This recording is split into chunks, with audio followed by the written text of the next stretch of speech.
Hello guys, तो एक बार आपका फिर से स्वागत है हमारे चैनल पर। जैसा कि आपको पता है कि हम कर रहे हैं final revision video class in mathematics term 1 exam के लिए, जिसमें से ऑलरेडी हमारे जो है 35 क्वेश्चन कवर हो चुके हैं। और इस वाले पार्ट में जो है हम स्टार्ट कर रहे हैं क्वेश्चन नंबर 36 के। बिना किसी टाइम वेस्ट के आपको जो है रिवीजन करना है। ये सारे क्वेश्चन बहुत ही इंपॉर्टेंट है और एकदम आपके बहुत ज़्यादा एक्सपेक्टेड है। ये इसी टाइप के क्वेश्चन है जो कि आपके एग्जाम में प्रीवियस ईयर में भी इन्हीं टाइप से पूछा जाता था।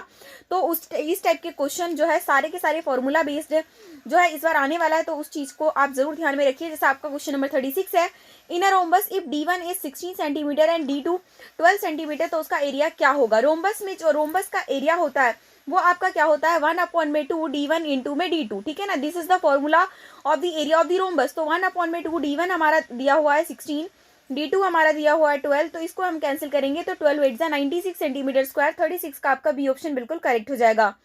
नेक्स्ट क्वेश्चन है क्वेश्चन नंबर हमारा 37 हमारा, जिसमें इन्होंने ये कहा है कि एक ट्राइंगल आपका PQR है, जिसमें PQ इतना है, PR इतना है, QS इतना है और PS जो है एंगल बाइसेक्टर है QPR का। तो डायग्राम भी बना के इसमें हमें देखना पड़ेगा, जिसमें इन्होंने क्या कहा, PQR आपका एक ट्राइंगल है और जो PS है ना वो एंगल बाइसेक्टर है। मतलब कि यहाँ पर ये जो है ना ये दोनों बराबर एंगल में बाइसेक्ट हो रहे हैं। यहाँ पर एंगल बाइसेक्टर थ्योरम ही खैर लगने वाला है। ये 6 है, ये 3 है और ये 8 है, इसकी वैल्यू हमें निकालनी है।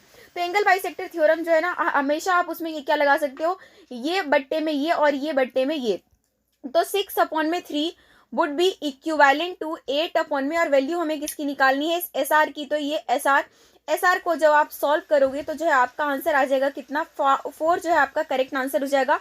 तो 37 का जो है आपका बिल्कुल बी है जो है यहाँ पर करेक्ट आंसर हो गया है। अब आगे चलते हैं नेक्स्ट अपने क्वेश्चन पे। क्वेश्चन नंबर 38 है, in the figure angle ACB जो है वो आपका CDA के बराबर है। AC जो है वो आपका 8 सेंटीमीटर है और AD जो है वो आपका 3 सेंटीमीटर है और BD की वैल्यू आपको निकालनी है। ठीक है ना, तो इस वाले ट्राइंगल को अगर आप ध्यान से देखो तो, क्योंकि हमें थ्योरी तो करनी रही है, हमें सिर्फ MCQ सॉल्व करना है, तो हमें ज़्यादा चक्रों में पढ़ना है नहीं।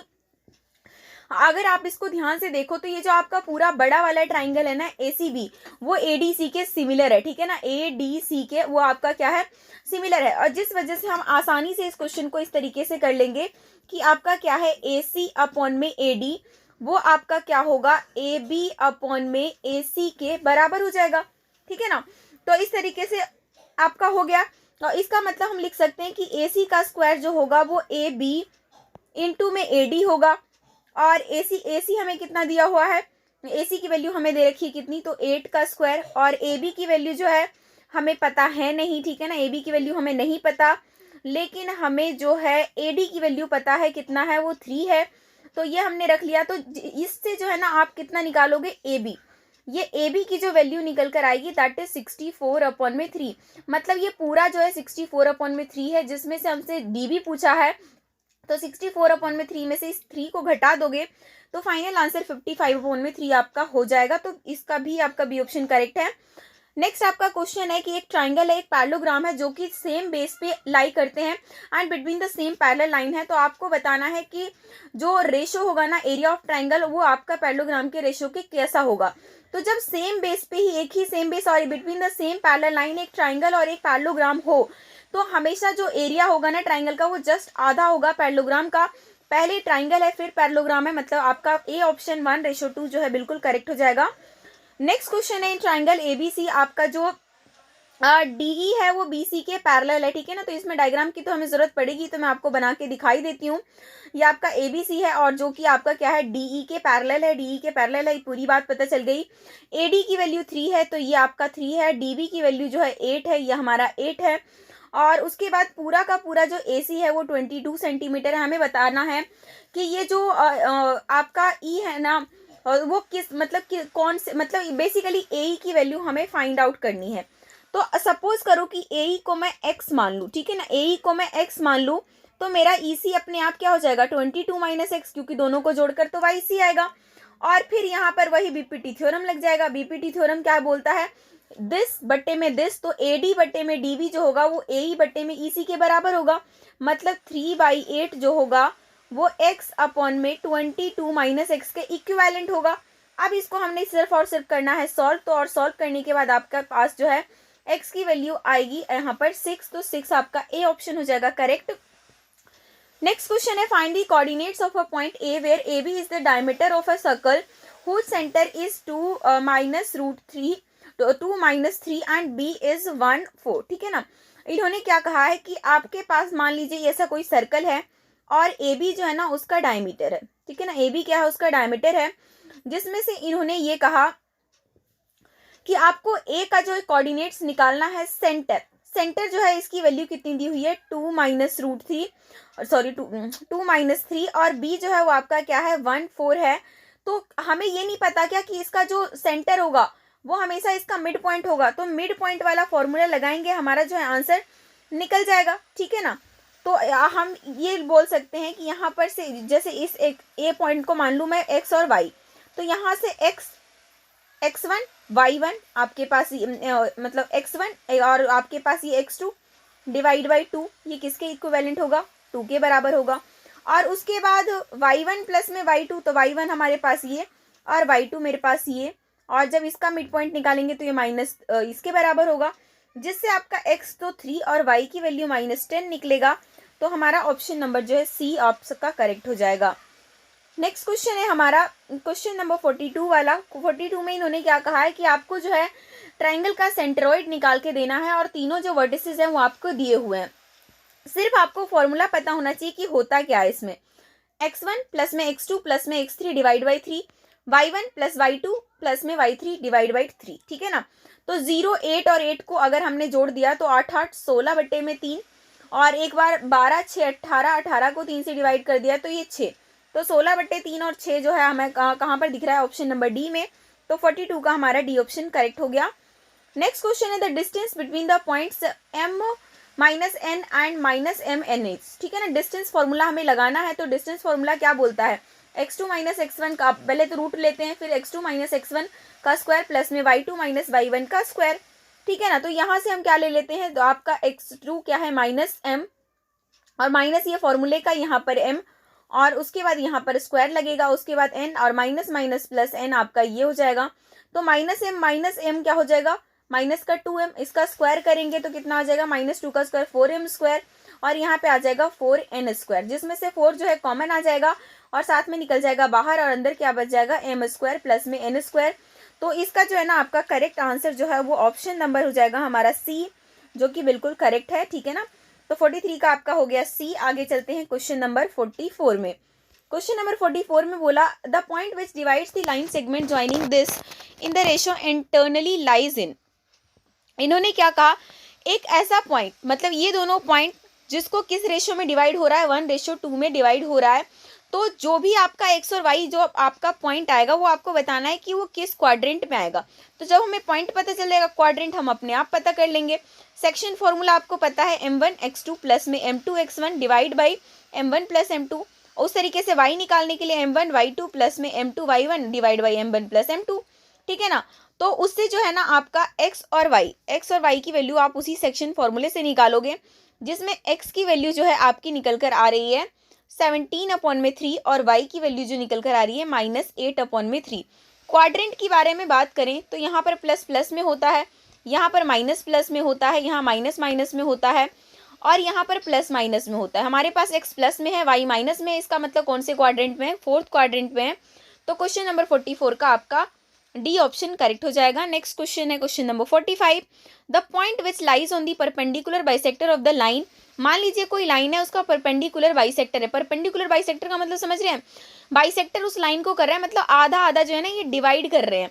तो जो भी पॉइंट है ना उसका हमें सिर्फ और सिर्फ क्या निकालना है, मिड पॉइंट निकालना है, सिर्फ क्वेश्चन को समझना है और जो आपका आंसर हो जाएगा। तो मान लीजिए ये ए पॉइंट है और ये आपके पास बी पॉइंट है, इसका परपेंडिकुलर बाइसेक्टर करेंगे तो ये मिड पॉइंट निकलेगा। मिड पॉइंट निकालने के लिए this plus this divide by 0, this plus this divide by 0, और दोनों सबका जो आंसर है वो 0 0 आने वाला है। तो आपका क्वेश्चन नंबर 45 का ए ऑप्शन हो गया करेक्ट। नेक्स्ट क्वेश्चन है the perimeter of triangle ABC. अब इन्होंने क्या कहा कि एबीसी आपका कोई ट्राइंगल है जिसका वर्टिसेस ए तो आपका 0 4 है, बी आपका 0 0 है, और सी जो है ना वो आपका कितना है 3 0 है। ठीक है, इस तरीके से। और हमसे पेरीमीटर पूछा है, तो पेरीमीटर के लिए अगर मुझे इसका डिस्टेंस पता चल जाए, इसका डिस्टेंस पता चल जाए और इसका डिस्टेंस पता चल जाए तो हम तीनों को जोड़ देंगे, निकल जाएगा। अब आप क्या करो, डिस्टेंस फॉर्मूला से पहले क्या करो, ए बी का डिस्टेंस निकाल लो। फिर BC का डिस्टेंस निकाल लो और फिर AC का डिस्टेंस निकाल लो। जब तीनों डिस्टेंस आप निकाल लोगे ना तो AB का जो डिस्टेंस निकलेगा वो आपका रूट में 16 निकलेगा, और BC जो निकलेगा रूट में 9 निकलेगा, और CA जो निकलेगा रूट में 25 निकलेगा। इसको हम बाहर भी निकाल सकते हैं, ये 4 हो गया, ये 3 हो गया, ये 5 हो गया, तो 4 3 7 और 5 12 यूनिट्स जो है आपका 12 यूनिट्स आपका करेक्ट आंसर हो जाएगा। नेक्स्ट क्वेश्चन है ABCD is a rectangle whose 3 vertices are. ABCD क्या है आपका, एक रेक्टेंगल है। तो सपोज करिए कि आपके पास जो है इस तरीके से A है, B है, C है, D है, एक रेक्टेंगल है जिसमें हमें A वर्टिसेस दिया हुआ है, B दिया हुआ है और साथ में C दिया हुआ है, D नहीं दे रखा। लेंथ ऑफ डायगोनल निकालना है। लेंथ ऑफ डायगोनल अगर निकालना है तो चाहे तो मैं BD निकालूं चाहे मैं AC निकालूं, क्योंकि रेक्टेंगल का तो डायगोनल बराबर ही होगा। तो इस AC के बीच का हम क्या करें, डिस्टेंस निकाल लें। डिस्टेंस हम कैसे निकाल सकते हैं, एक A के लिए मेरे पास है ही 0 - 3 और C के लिए मेरे पास है ही 4 0। इन दोनों की हेल्प से आप क्या करोगे, डिस्टेंस ऑफ AC निकालोगे। तो डिस्टेंस ऑफ जो AC निकलेगा वो आपका कितना निकल कर आएगा, 5 यूनिट्स निकल कर आएगा। तो 47 का आपका B ऑप्शन करेक्ट हो जाएगा। होपफुली आप सिंपल कैलकुलेशन आप खुद कर सकते हो, और लास्ट टाइम पे आपको ऐसी ही फाइनल रिवीजन की जरूरत है। पूरा सॉल्व करके दिखाऊंगी तो वीडियो बहुत लंबा हो जाएगा, और एग्जाम से पहले आपके पास इतना टाइम है नहीं। नेक्स्ट क्वेश्चन है the ratio in which x axis divides the line segment joining points this and this. तो इन्होंने क्या कहा कि एक वो रेशियो बताओ जिसमें आपके पास जो है ना ये पॉइंट्स दिए हुए हैं, आपके पास 2 3 और 4 - 8, और उन्होंने क्या कहा कि वो एक्स एक्सिस पे काट रहा है, मतलब जहां पर भी काट रहा है ना वो क्या है, एक्स एक्सिस है। एक्स एक्सिस का क्या मतलब है कि वो वाई उसका 0 होगा, ठीक है ना। एक पॉइंट आपका क्या है, यहाँ पे 2 3 है, एक पॉइंट यहाँ पर 4 - 8 है। और जब आपको बोले कि रेशो निकालो तो रेशो को ना आप K/1 डाल लो, और उसके बाद आप लगा दो क्या, सेक्शन फार्मूला। सेक्शन फार्मूला निकालने के लिए हमें अगर सिर्फ रेशो चाहिए ना तो मुझे इन दोनों को निकालने की जरूरत नहीं है, सिर्फ y को निकाल लो, क्योंकि y की इक्विवेलेंट ही 0 दिया हुआ है। अब y का फॉर्मूला क्या, वैसे तो मैंने आपको बता ही दिया क्या होता है, m1 y2 m2 y1 और अपॉन में फिर m1 प्लस में m2। सारी वैल्यू हमें पता है, x1 y1 x2 y2, ठीक है ना। वैसे y1 y2 और m1 m2, m1 हम इसको मान लेंगे और m2 हम इसको मानेंगे, और इसको जो है ना गाइस लेकर सॉल्व करेंगे। इसको लेकर जब आप सॉल्व करोगे तो 0 जो है ना ये y का पॉइंट है, तो y, और उसके बाद उस साइड हम रखेंगे तो -8k प्लस में 3, और यहाँ पर आपका डिवाइड हो जाएगा k+1। तो इसको जब आप सॉल्व करोगे तो k जो है ना 3/8 आ जाएगा, और इस तरीके से आपका जो आंसर है 3/8। क्वेश्चन नंबर 48 का आपका सी वाला जो है वो बिल्कुल करेक्ट होगा। नेक्स्ट क्वेश्चन है question number 49, distance of point -24/7 from the origin. Origin से इसका डिस्टेंस निकालना है। तो आपके पास x1 y1 तो ये है, ओरिजिन बोला मतलब 0 0, x2 y2 आपका ये हो जाएगा, ठीक है ना। अब इसमें डिस्टेंस का फॉर्मूला लगा लो, बहुत ही सिंपल, 24 का स्क्वायर ही रहेगा, ये 7 का स्क्वायर ही रहेगा जब ओरिजिन रहेगा। तो आपका आंसर जो है ना फाइनल 25 यूनिट जो है आपका निकल कर आ जाएगा। तो 49 का आपका बी ऑप्शन बिल्कुल करेक्ट होगा। आगे चलते हैं क्वेश्चन नंबर 50 में, find the value of k if p this is a mid point of a line segment joining this and this, ठीक है ना। आपके पास इन्होंने क्या कहा कि दो चीजें हैं जिसका जो है आपके पास मिड पॉइंट भी दिया हुआ है, ठीक है ना। मिड पॉइंट भी हमें दे रखा है कितना, 4 और -2, किसका, इन सब का। तो अभी आप क्या ये इसके इक्विवेलेंट नहीं होगा क्या, 5 के प्लस का, वैसे तो माइनस के आना चाहिए लेकिन माइनस में है तो इस वजह से ये /2, और यहाँ पर आपका 3 माइनस और माइनस माइनस आपका क्या हो जाएगा आपका ये, और /2, ठीक है ना। यहाँ पर मतलब प्लस था और माइनस चाहिए था, तो ठीक है ना, बाकी सब कुछ ठीक ही चल रहा है। तो 3 - 7 आपका -4 और /2, तो ये तो इसके इक्विवेलेंट है।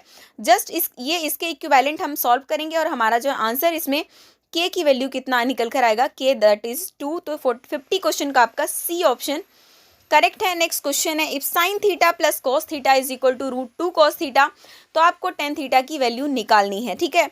अब इस वाली क्वेश्चन को ना सॉल्व करने के लिए हम क्या करते हैं, cos थीटा को एक तरफ लेकर चले जाते हैं। यहाँ पर √2 cos थीटा है और प्लस का cos थीटा इधर ले गए, तो यहाँ पर क्या हो गया, माइनस में cos थीटा। sin थीटा तो इधर है ही, इधर मैंने ले लिया cos थीटा को कॉमन, तो यहाँ पर क्या हो गया, √2 - 1। यहाँ पर sin थीटा पहले से ही था। अब इधर sin थीटा था ही, tan थीटा चाहिए, तो cos थीटा को इसके डिवाइड में ले लेते हैं क्योंकि इधर तो मल्टीप्लाई में ही तो है। तो tan थीटा की वैल्यू कितनी आ गई, √2 - 1। तो हमारा 51 का आपका ए ऑप्शन करेक्ट हो गया।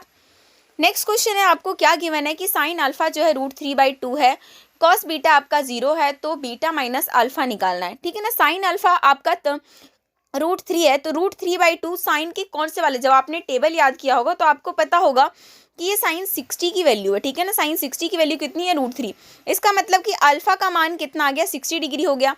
कॉस बीटा बोला 0, तो कॉस कितने पे है, 0, 90 डिग्री पे 0 है, तो इसका मतलब बीटा की वैल्यू कितनी हो गई, 90। अब बीटा माइनस अल्फा बोला तो बीटा में से अल्फा घटा दो तो 90 में से 60 चला गया, तो आपका 30 डिग्री 52 का आपका डी ऑप्शन हो गया करेक्ट। नेक्स्ट क्वेश्चन है, 10a इज 4/3। 10a जो है आपका 4/3 है। और tan थीटा होता क्या है, tan थीटा आपका वैसे होता क्या है, परपेंडिकुलर अपॉन में बेस। अगर हम इसका डायग्राम बनाएं तो परपेंडिकुलर अपॉन में बेस मतलब ये 4 है, ये 3 है, पाइथागोरस से ये कितना निकल कर आ जाएगा, 5 निकल कर आ जाएगा। हमसे क्या पूछा है, साइन थीटा की वैल्यू, मतलब टेन ने पूछ दिया हुआ था तो और साइन ने पूछा हुआ है। तो आपका साइन थीटा क्या होता है, ठीक है ना, साइन थीटा क्या होता है, साइन थीटा आपका होता है परपेंडिकुलर अपॉन में हाइपोटेनियस, जिसमें से परपेंडिकुलर हमारा 4 है, हाइपोटेनियस हमने निकाला है 4/5। ऑप्शन नंबर ए हमारा बिल्कुल करेक्ट हो जाएगा। नेक्स्ट क्वेश्चन है question number 54, 4 tan a square minus 4 sec square a is equal to, वो किसके इक्वल होगा। यहाँ पर अगर ध्यान से देखें तो 4 कॉमन हो जाएगा और अंदर क्या बच जाएगा, tan square a minus sec square a। 4 तो 4 है, लेकिन अगर आपको पता होगा कि sec square theta minus tan square theta आपके किसके होते हैं, इक्वल टू 1 होता है। पर यहाँ पर क्या इन्होंने पलट दिया, तो पलट दिया तो कोई दिक्कत नहीं है ना, फिर यहाँ पे -1 हो जाएगा। अगर मैं इसको -1 से मल्टीप्लाई कर दूँ तो sec थीटा प्लस में हो जाएगा, ये माइनस में हो जाएगा, और sec square theta minus tan square theta वो आपका 1 होता है। तो 4 × -1 आपका -4 आपका इसका करेक्ट आंसर हो जाएगा 54 का डी। अब नेक्स्ट क्वेश्चन में हम आगे बढ़ते हैं। कौन सा वाला कर लिया था हमने, हमारा जो है ये वाला हो गया था 54। क्वेश्चन नंबर 55 हम करते हैं, if 3 cos theta is equal to 1, तो मतलब cos theta is equal to कितना आ जाएगा, 1/3। ओके, 1/3 आ गया। अब उसके बाद जो है हमें आगे क्वेश्चंस को देखना है कि हमें जो है cosec थीटा पूछा हुआ है, cosec थीटा पूछा हुआ है, इसका मतलब इसको भी हम इस डायग्राम से ही करें तो ही हमारे लिए ज़्यादा अच्छा होगा। और cos थीटा क्या होता है, cos थीटा आपका क्या होता है, बेस अपॉन में हाइपोटेनियस, मतलब बेस तो इतना है, हाइपोटेनियस इतना है, पाइथागोरस थ्योरम से ये इसकी वैल्यू कितनी आ जाएगी, 2√2। हमसे पूछा क्या है, cosec थीटा, cosec थीटा, तो cosec थीटा होता है आपका हाइपोटेनियस अपॉन में परपेंडिकुलर, तो हाइपोटेनियस कितना है 3 और परपेंडिकुलर कितना है 2√2, तो 3/2√2 55 का आपका बी ऑप्शन हो गया करेक्ट। नेक्स्ट क्वेश्चन है, the value of tan 1 degree 2 degree 3 degree, मतलब इस तरीके से ना 89 डिग्री तक जाएगा, तो आपको आंसर निकालना है। बहुत ही अच्छा क्वेश्चन है, आपका एग्जाम्पलर का क्वेश्चन है और बहुत ही बेहतरीन क्वेश्चन है। आप देखोगे ना इसके पेयर बनेंगे, इन दोनों का पेयर बना, जोड़ी में बन गया 90 डिग्री का समय, 2 के साथ यहाँ पर 89 से पहले 88 होगा, तो इसके साथ भी 90 बन जाएगा, तो मतलब इस तरीके से ना सारे के सारे पेयर बन जाएंगे। अब ये जो tan 89 होगा ना वो आपके cot 1 डिग्री के इक्वल होगा, तो tan 1 और cot 1 आपको पता है कैंसिल हो जाएगा, सबकी जगह 1 आंसर आ जाएगा, तो 1 को 1 से ही मल्टीप्लाई करते रहेंगे, तो 56 का आपका बी आंसर 1 ही आएगा। ओके, नेक्स्ट क्वेश्चन है, cos 9 theta is equal to sine theta, जहाँ साइन अल्फा, ठीक है ना, cos 9 अल्फा जो है वो आपका साइन अल्फा के बराबर है, और 9 अल्फा जो है ना वो 90 डिग्री से कम ही है, तो आपको tan 5 अल्फा की वैल्यू निकालनी है। ठीक है, अब क्या बोला इन्होंने, cos 9 अल्फा जो है वो साइन अल्फा के बराबर है, क्यों ना मैं इसको भी साइन में ही चेंज कर लूँ, ठीक है ना, तो उससे क्या होगी, चीज़ें सही हो जाएंगी। साइन में चेंज करने के लिए बस मुझे 90 माइनस 9 अल्फा करना पड़ेगा, ठीक है ना, और उसके बाद यहाँ पर साइन अल्फा है ही। अब यहाँ से देखिए साइन से साइन कैंसिल हो जाएगा, ठीक है। अब यहाँ पर 90 डिग्री माइनस में 9 अल्फा और यहाँ पर कितना है, सिंपल अल्फा है, तो ये 9 अल्फा उधर जाके 10 अल्फा हो जाएगा, तो अल्फा की वैल्यू जो आ जाएगी ना वो कितनी डिग्री आ जाएगी, 9 डिग्री। पूछा क्या हुआ, tan 5 अल्फा, तो tan 5 को अल्फा, और अल्फा कितना आया है 9 डिग्री आया है, तो 9 5 जा 45, tan 45 की वैल्यू हमें निकालनी है, तो tan 45 कितना होता है, 1 होता है, तो 57 का आपका सी ऑप्शन जो है बिल्कुल करेक्ट हो गया। अब आगे चलते हैं नेक्स्ट क्वेश्चन में। सिंपलेस्ट फॉर्म आपको बताना है 1 + tan square A divide by 1 plus में cot स्क्वायर ए, तो 1 प्लस में tan स्क्वायर ए जो होता है ना, ये आप सभी को पता है कि ये sec स्क्वायर ए के बराबर होता है, और उसी तरीके से 1 + cot स्क्वायर जो ए होता है वो कॉसेक स्क्वायर ए के बराबर होता है। ओके, अब हमें देख लीजिए इस टाइप में तो आंसर दिख नहीं रहा, तो 1 में सेक मतलब कि सेक को हम क्या लिख सकते हैं, सेक को हम लिख सकते हैं 1 में कॉस स्क्वायर ए। उसी तरीके से कॉसेक को आप क्या लिख सकते हो, 1 में साइन स्क्वायर ए।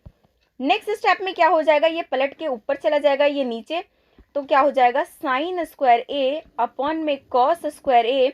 तो साइन बटे कॉस आपका टेन स्क्वायर ए बिल्कुल हमारा करेक्ट आंसर हो जाएगा, और ये जो 58 का ए ऑप्शन ठीक हो गया।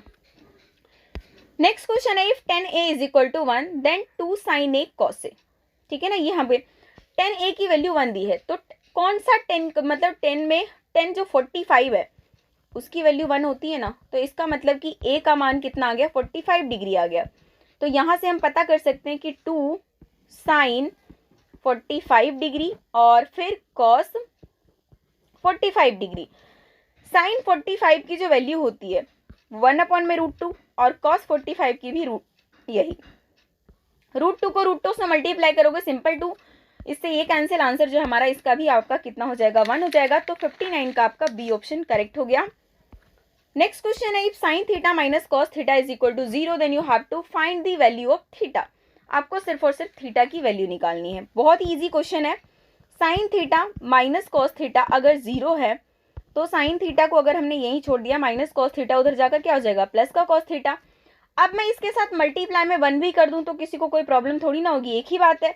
लेकिन इससे जो है ना मुझे थीटा पता चलेगा, साइन थीटा, और अपॉन में आ जाएगा यहाँ पर कॉस थीटा, यहाँ पर 1, तो साइन अपॉन में कॉस हो जाएगा tan theta is equal to 1, और 1045 डिग्री की वैल्यू जो है 1 है, तो मतलब थीटा जो है आपका कितना है, 45 डिग्री है। सो 60 क्वेश्चन का आपका बी ऑप्शन हो गया करेक्ट। आगे चलते हैं नेक्स्ट क्वेश्चन में, find the area of circle हुच circumference is 22 centimetre. तो सर्कमफेरेंस बोला, इसका मतलब 2 पाई आर की वैल्यू कितनी है, 22 सेंटीमीटर है, जिसकी हेल्प से हम निकाल लेंगे रेडियस, और रेडियस कितना निकल कर आ जाएगा 7/2। हम फिर निकालना है हमें एरिया ऑफ सर्कल। ठीक है ना, एरिया ऑफ सर्कल आपका क्या होता है, पाई आर स्क्वायर।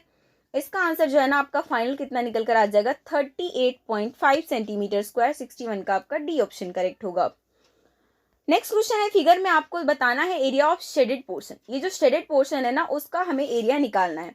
तो एरिया ऑफ शेडेड पोर्शन अगर हमें निकालना है तो क्यों ना हम इस आधे सर्कल में से ये ट्राइंगल को हटा दें तो हमारा हो जाएगा ना। तो अब देखिए एरिया ऑफ पूरा सर्कल क्या होता है, पाई आर स्क्वायर बट्टे में 2, तो हाफ सर्कल क्या हो जाएगा, पाई आर स्क्वायर रेडियस। अब देखिए रेडियस भी मैं आपको बता देती हूँ, ये 6 है, ये 8 है, तो पाइथागोरस ये कितना निकल जाएगा 10, तो और रेडियस में आधा आधा बटेगा तो कितना हो जाएगा 5, मतलब पाई आर स्क्वायर, तो आर रेडियस कितना है 5, और साथ ही में आपका डिवाइड बाई 2, माइनस में area of triangle. Area of triangle साफ साफ हमें दिख रहा है कि 90 डिग्री है, तो 1/2 बेस इंटू में हाइट। ठीक है, इस तरीके से निकालेंगे। इसको जब आप सॉल्व करोगे तो 39.25 आएगा, इसको सॉल्व करोगे तो 24 आएगा, जब आप इसको घटाओगे तो 15.25, 62 का आपका ये ऑप्शन करेक्ट हो जाएगा। नेक्स्ट क्वेश्चन, एक वायर है जो कि सर्कल के शेप में है, ठीक है ना, जिसका रेडियस 21 सेंटीमीटर है, और अब जो है ना हमने उस वायर को खोला और उसको जो स्क्वायर की फॉर्म में बना दिया, तो दोनों का सर्कमफेरेंस बराबर होना चाहिए। ठीक है ना, तो इसका मतलब जो सर्कमफेरेंस ऑफ सर्कल है 2 पाई आर, वो 4 इंटू साइड, क्योंकि स्क्वायर बना रहे हो, वो इसके बराबर होना चाहिए। ठीक है ना, तो आपका 2 ये रहा, पाई की वैल्यू 22/7, रेडियस कितना है 21, और यहाँ पर 4a है ही। ठीक है, इन सबको सॉल्व करोगे, काटा पीटी करोगे, तो a की वैल्यू जो है 33 सेंटीमीटर जो है फाइनल निकल कर आएगा, तो आपका हो गया option number B. Next question है, if a circular grass lawn of 35 metre in radius has path 7 metre wide running around it on दी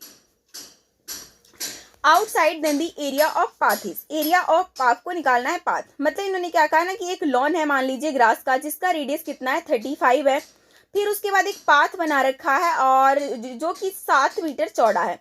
ठीक है ना, और हमें निकालना क्या है कि इस एरिया ऑफ पाथ, ये जो पाथ है ना उसका ही एरिया निकालना है। तो एरिया ऑफ अगर पाथ निकालना है तो आराम से हमें पता है ना, पाई बड़ा आर स्क्वायर में से छोटा आर स्क्वायर घटा दो।